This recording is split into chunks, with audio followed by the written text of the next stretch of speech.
Ever felt that pull towards the American West, that kind of curiosity about what it really took to make that journey, beyond the movies? Yeah, the romantic image versus the harsh reality. Exactly.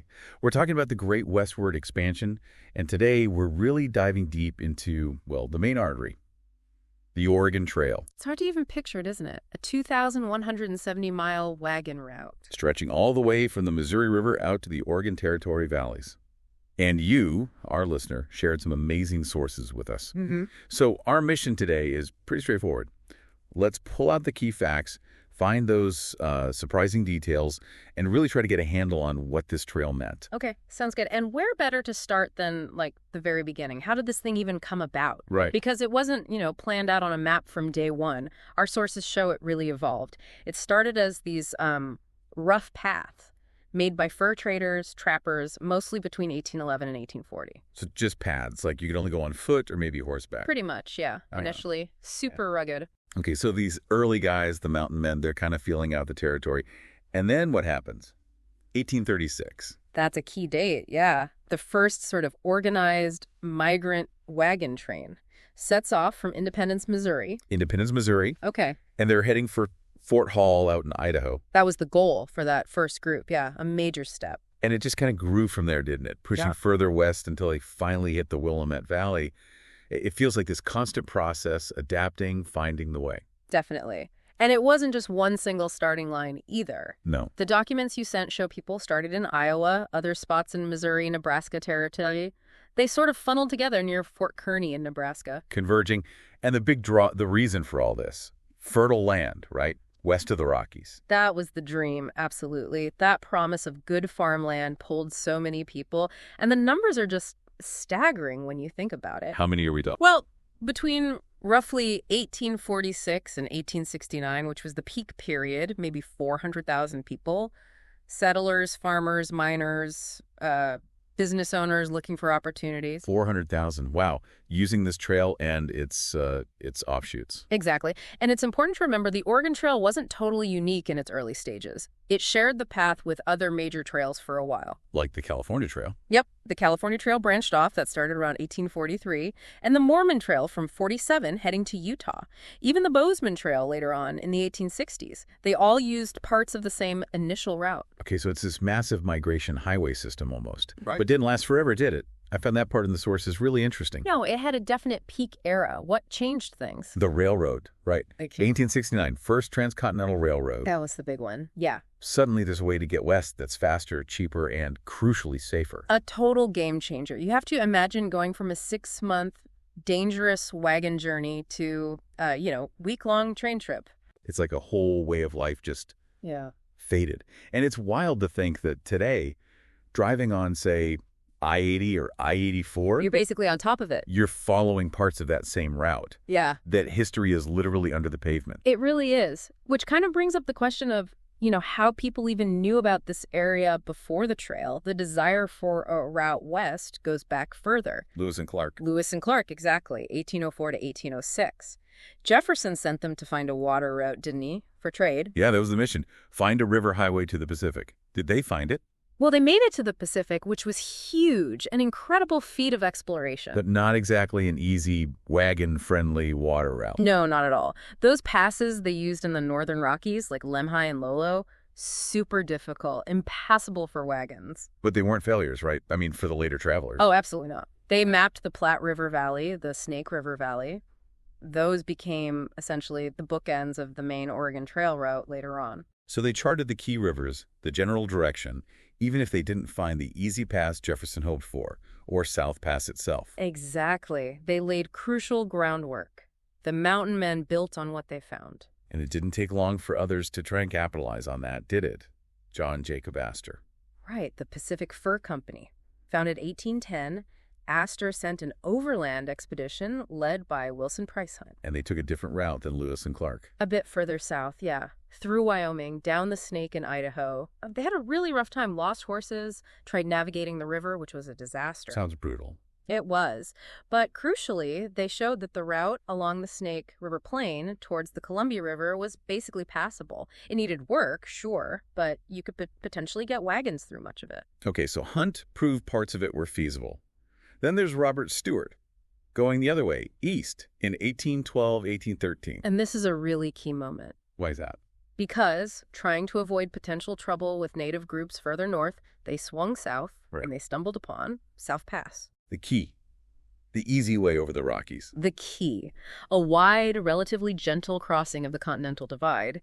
And Stewart kept detailed journals. Our sources say he specifically noted it looked like a potential wagon route.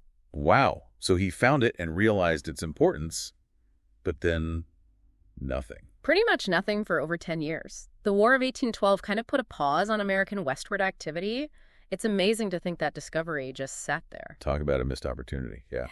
And that pause allowed the British fur companies to really dig in, right? Absolutely. The Northwest Company, and then especially the Hudson's Bay Company, the HBC, after they merged in 1821, they pretty much controlled the fur trade in the Pacific Northwest, the Columbia District, or what Americans called the Oregon Country. David Thompson for the Northwest Company even showed up at Fort Astoria right after the Americans founded it, planting the British flag, basically. Asserting their claim.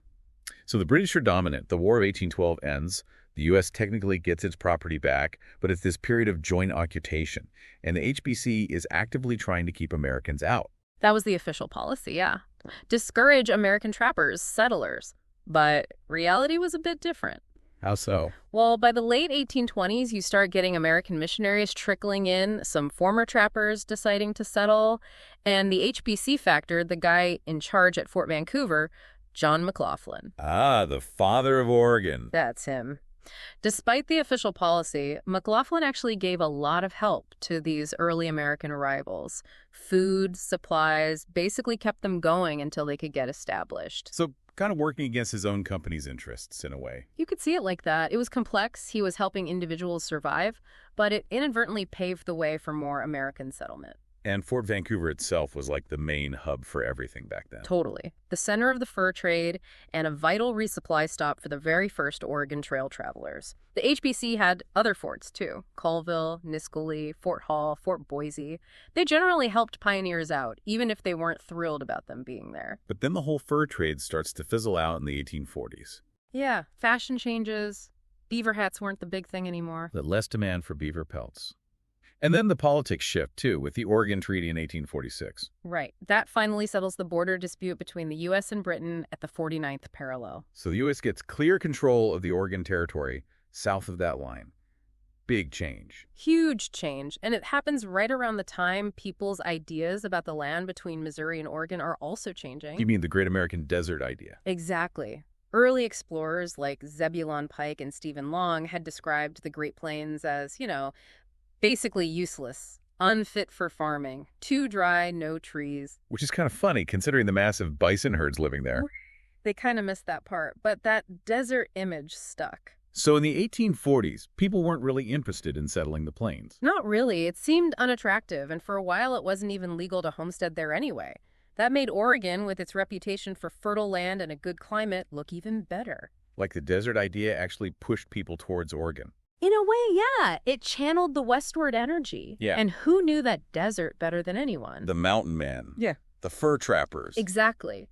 From about 1812 into the 1840s, guys like Manuel Lisa, Robert Stewart again, Jedediah Smith, Kit Carson, Jim Bridger, they weren't just trapping beavers, they were learning the land, mapping it in their heads. Invaluable knowledge. Totally. And as the fur trade died down, guess what skills were suddenly in demand? Guiding wagon trains. Dingago. Their era as trappers was ending just as the era of emigration was starting. Perfect timing, in a strange way. And they were the ones who really solidified the route, weren't they? Jedediah Smith and Thomas Fitzpatrick rediscovering Stewart's South Pass route in the 1820s. Yep, and those annual rendezvous events starting 1825, they weren't just for trading furs. They were melting pots where information about routes got shared. And then William Sublette takes the first wagons over South Pass in 1830 to one of those rendezvous.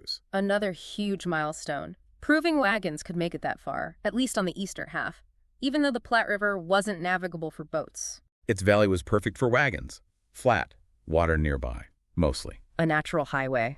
And the U.S. government started getting more involved, too, sponsoring expeditions. Captain Bonneville, John C. Fremont. Fremont's reports were really popular, weren't they? Helped fuel the Oregon fever. They did. Publish maps, detailed descriptions. Alongside all this, you get the first missions being set up. Dallas Methodist Mission in 34, the Whitman Mission in 36. And the Whitmans, Narcissa Whitman and Eliza Spaulding, the first white women to cross the Rockies overland, reaching Fort Hall by wagon. Another symbolic step, showing families could potentially make the journey. So the trickle starts. The Peoria Party in 39, the Newell Meek families in 40, actually getting wagons to the Columbia. Right. And then the Bartleson-Bidwell Party in 1841. They were aiming for California initially, but they used the Oregon Trail route first, marking them as the first real emigrant group using that path west. By 1842, there's another organized train, over 100 people. You can feel the momentum building. Oh, yeah. And then comes 1843, the Great Migration. How many people was that? Estimates range from 700 to maybe 1,000 people. A huge jump. Led initially by John Gant, but Marcus Whitman played a big role, too. Whitman from the Mission. Yeah. He joined them partway and really pushed for taking the wagons all the way, believing it was possible. But it wasn't easy, was it? Especially towards the end. Not at all. The Blue Mountains were a massive obstacle. They literally had to chop their way through in places. Wow. And then they get to the Dalles on the Columbia. The wagons couldn't go further easily by land yet. So what did they do? Had to take the wagons apart, float them down the river on rafts dangerous in itself, and drive the livestock over the mountains on the rough Lolo Trail. Unbelievable effort, just sheer willpower. Absolutely, but that problem got solved pretty soon. 1846, the Barlow Road was finished. Around Mount Hood. Yeah, a toll road, but it finally created a fully drivable wagon route all the way from the Missouri River to the Willamette Valley. A complete trail at last. Right. And as people arrived, they needed land, structure. Right. So they set up a provisional government, passed the Organic Laws of Oregon in 1843, basically creating rules for land claims. Which the U.S. government later backed up with the Donation Land Act of 1850, offering free land. Yep. 320 acres to a single white man, 640 to a married couple if they lived on it and farmed it for 4 years. Huge incentive. Okay, so we have people moving, settling, setting up laws. What about the experience itself, especially for women? The sources you shared had different takes on this. Yeah, it's complex. The sort of traditional view is that women worked incredibly hard doing their usual domestic tasks, plus extra trail duties like gathering fuel, sometimes driving the oxen, helping with repairs, but maybe without gaining much more, authority or freedom, maintaining those ideals under impossible conditions. Gathering buffalo chips for the fire sounds glamorous. Right. Essential, but hardly liberating. But then there's another perspective. The feminist viewpoint. Sort of. It suggests that women's experiences were unique, that the shared hardship and the need for everyone to contribute did lead to women taking on new roles and maybe gaining more influence, especially in building those new communities out west. And their diaries. Those excerpts are powerful. Anna Maria King writing about loss, Martha Masterson fascinated by the graves along the way, Betsy Bailey describing the landscape. They offer such a direct window, don't they? It's clear they weren't just passive passengers. The sources call them reporters, guides, poets, historians. They had to be incredibly resourceful. Okay, so while Oregon is building up, another major group starts moving west around the same time, the Mormons. Right, 1847. Led by Brigham Young, heading for the Salt Lake Valley in what's now Utah, they were escaping persecution back east. And they used the Oregon Trail route for part of the way. Yeah, they generally followed the north bank of the Platte River, trying to avoid conflicts with other immigrants sometimes, then met up with the main trail towards Fort Laramie. They tended to travel more slowly, more organized perhaps. And they took the Hastings cutoff, the same one the Donner Party used. They did, yeah, after Fort Bridger. Thankfully with better results. And as more Mormons came later, they actually improved parts of the trail, built ferries. They did. Set up ferries, made improvements, often charged other travelers for using them, which was fair enough. Became part of the trail infrastructure. And then, 1848, everything changes again. Gold. California gold rush. How did that impact the Oregon Trail? Massively. Suddenly, huge numbers of people, mostly men initially, are flooding west, heading for California. Many actually use the Oregon Trail before branching off south. So even more traffic on the trail. Way more traffic. Yeah. And people started using shortcuts more often, like the Sublette Greenwood cutoff, trying to save time. But those shortcuts were riskier, right? Less water. Very risky, especially the Sublette cutoff long, dry stretches. And all this increased traffic combined with often poor sanitation at campsites. Yeah. Cholera hit hard, starting in 1849. Really devastating outbreaks, especially along the Platte River section in Kansas and Nebraska.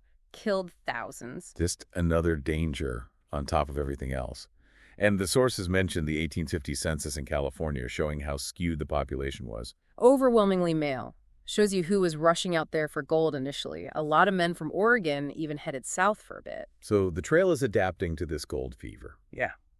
But it keeps being used, even through the Civil War years. It did, yeah. Though traffic probably dipped a bit, especially after the Panama Railroad opened in 1855.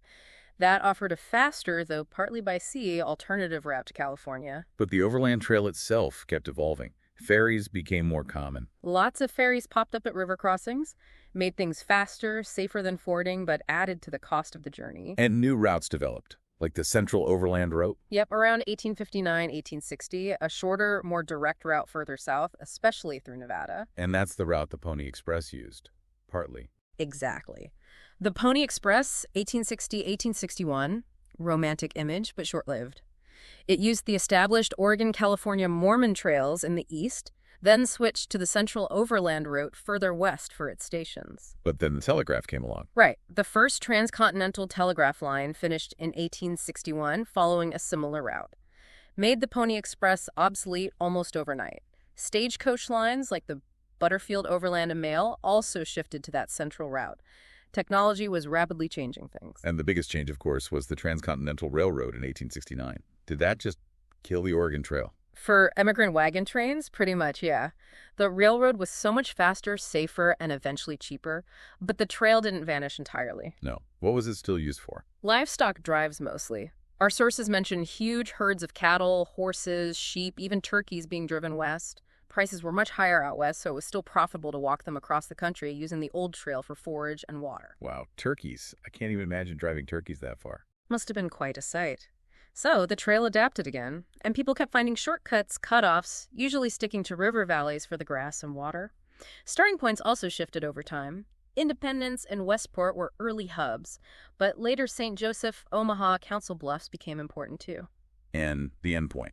Officially, Oregon City. Nominally, yeah. Oregon City was the capital, the destination on paper. But in reality, people settled all along the Willamette Valley and other fertile areas they reached along the way. Okay, let's try and visualize the main route. Get specific. Where did it actually go? All right, so starting near the Missouri River, say Independence or Westport, you head west through what's now Kansas, past landmarks like St. Mary's Mission, maybe Hollenberg Station later on. Then into Nebraska. Into Nebraska, following the Platte River Valley. Past Fort Kearny, a major military post and supply point. Then you get those famous landmarks. Courthouse and Jail Rocks. Chimney Rock. Chimney Rock. Everyone mentions that one. Iconic. Scotts Bluff, another big one. Through rougher country like Ash Hollow down to the North Platte. Then Wyoming. Wyoming. Following the North Platte. Then the Sweetwater River. Past Fort Laramie, another vital fort. Past Independence Rock, where people carved their names. The Register of the Desert. Exactly. Then the big one, South Pass. The easy crossing over the Continental Divide. After that, you head towards the Green River, tricky crossings there, and eventually Fort Bridger. Fort Bridger was a key junction point. Yes, that's where the Mormon Trail branched off south towards Salt Lake. And later, the main California Trail also split off nearby. There were also important cutoffs here, like the sublet Greenwood cutoff, trying to shortcut south of the main route. Risky, but saved time if you were lucky. And the Lander Road, a government-built cutoff heading more northwest. Okay, so if you're sticking to the Oregon Trail after Fort Bridger, you head northwest into Idaho, towards Fort Hall, another important HBC post initially, later a U.S. fort. Then you follow the Snake River Plain for a long, long way. the Snake River, notoriously difficult. Very difficult. Lots of crossings, some dangerous. Places like Three Island Crossing were well-known challenges. And more cutoffs developed here, too, like Hudspeth's Cutoff, another supposed shortcut that often wasn't. Goodale's Cutoff offered an alternative north of the main Snake River route for part of the way. Finally, Oregon, home stretch. The final push. Across the Snake River into Oregon, past the Malheur River, up through the rugged Burnt River Canyon into the beautiful Grande Ronde Valley. A welcome sight after the desert, I bet. Definitely. But then you hit the Blue Mountains, still a major hurdle even later on, then down to the Columbia River again near the Dalles. And that's where the Barlow Road came in. Exactly. Before that, it was the river or the Lolo Trail. After 1846, you could take the Barlow Road, a tough toll road south around Mount Hood, and that finally brought you into the Willamette Valley. Destination, Oregon City, or somewhere nearby. What a journey. Just listing the place is exhausting. Now, what about the gear? What did they actually take? Animals first, oxen seem to be the main ones. Oxen were definitely favored. Why? They were cheaper than mules or horses, generally more docile, less likely to be stolen, and honestly, they held up better under the constant strain and on the sparse prairie grass. They were slow, but steady. But people used mules and horses, too. Oh, yeah. Mules were faster, maybe tougher in some ways, but often seen as more ill-tempered, harder to manage, and more expensive. Horses were the fastest, but generally didn't have the endurance for the long haul and needed better feed. So oxen were the standard choice for pulling the wagons. And the wagons themselves. Not those giant Conestoga wagons you see in pictures sometimes. Generally not, no. The Conestogas were really heavy freight wagons, mostly used back east or on the Santa Fe Trail. For the Oregon Trail, people typically use smaller, lighter farm wagons, sometimes called prairie schooners because the white canvas cover looked like sails from a distance. Okay, lighter wagons, usually pulled by oxen. What about packing? Food must have been number one. Absolutely critical. You had to carry months' worth of supplies. The staples were things like flour or hardtack, basically durable biscuits, bacon or salt pork for meat, though it didn't always keep well. Sugar, salt, coffee were essential. Beans, peas, rice for bulk, dried fruit for variety and to prevent scurvy, saleratus baking soda for leavening bread. Did the advice on what to bring change over time? It did. Early on, lots of bacon was recommended. Later guides, like Captain Randolph Marcy, suggested less bacon, which could go rancid, and maybe driving some live cattle along for fresh meat. Smart. And water. How do they manage that? Water barrels on the side of the wagon were essential. Keeping them filled was a constant concern, especially in dry stretches. You absolutely planned your stops around water sources. And fuel for cooking. Not many trees out on the plains. That's where the famous buffalo chips came in. Dried bison dung, it was the main fuel source for much of the journey, collected by everyone, including women and children. Glamorous and essential. What else besides food? Clothing, durable stuff, multiple layers, bedding, soap, basic tools for repairs, weapons, rifles, or shotguns for hunting and defense. Maybe a few cherished personal items, books. But you had to be ruthless about weight.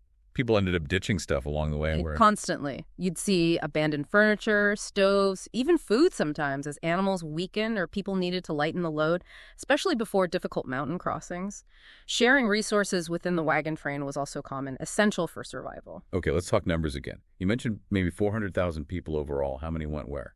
The sources give estimates. Between 1840 and 1860, maybe around 53,000 went to Oregon.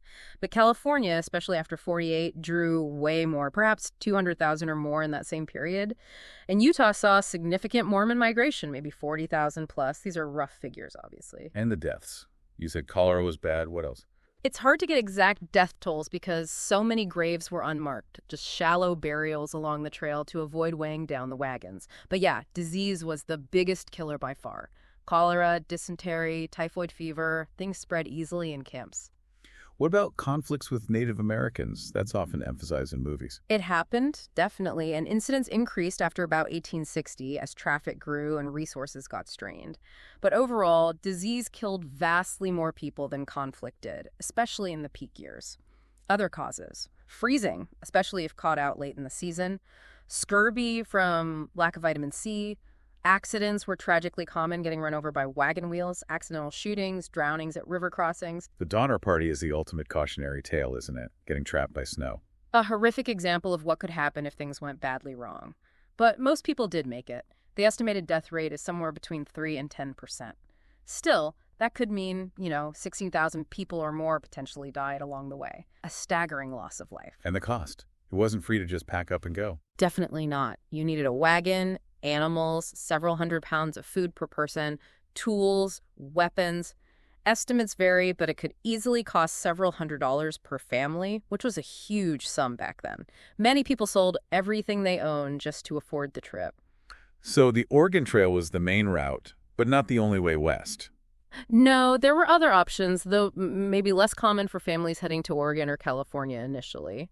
The HBC had their York Factory Express route, mostly for the fur trade. Sea voyages around Cape Horn in South America were long but possible. And faster routes involving crossing Central America. Yeah, routes across the Isthmus of Panama or Nicaragua became popular, especially during the gold rush. Involved a sea voyage, an overland trek, then another sea voyage.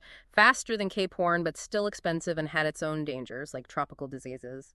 There was also the Gila Trail, a southern overland route through the desert southwest, and later the Butterfield Stage Line offered another overland option to California, further south than the Oregon Trail. So quite a few ways to get there, but the Oregon Trail holds this special place. What's its lasting legacy? Why do we still talk about it so much? Well, fundamentally, it was just crucial for the physical expansion of the United States across the continent. Those hundreds of thousands of people who used it settled the West Coast, solidifying American claims and shaping the nation's geography. It literally changed the map. It really did. And beyond the physical impact, it's just seeped into American culture, hasn't it? It represents themes of adventure, hardship, perseverance, the search for a better life. The whole manifest destiny idea is tied up in it. For sure, and that's reflected everywhere. Countless books, songs, Woody Guthrie wrote about it, TV shows, movies from John Wayne's The Big Trail way back to the way west. And the video game. So many people learned about it through the Oregon Trail game. That game probably taught more kids about dysentery and broken wagon axles than any history book. It's iconic. There was even a commemorative $50 coin. It's just become part of the American story, the narrative we tell about ourselves. Absolutely woven into the fabric. So as we wrap up this deep dive, from those first tentative trapper paths to this massive channel for migration, thinking about all the different people, the incredible challenges, the successes and tragedies, and how it reshaped the country. It's just immense. The scale of it is hard to comprehend sometimes. It really is. So maybe a final thought for you listening. Considering everything we've talked about, the motivations, the journey, the dangers, the outcomes, what single part of this whole Oregon Trail experience stands out most to you? What resonates? Maybe thinking about that or digging back into the sources is a good way to reflect on this huge piece of history.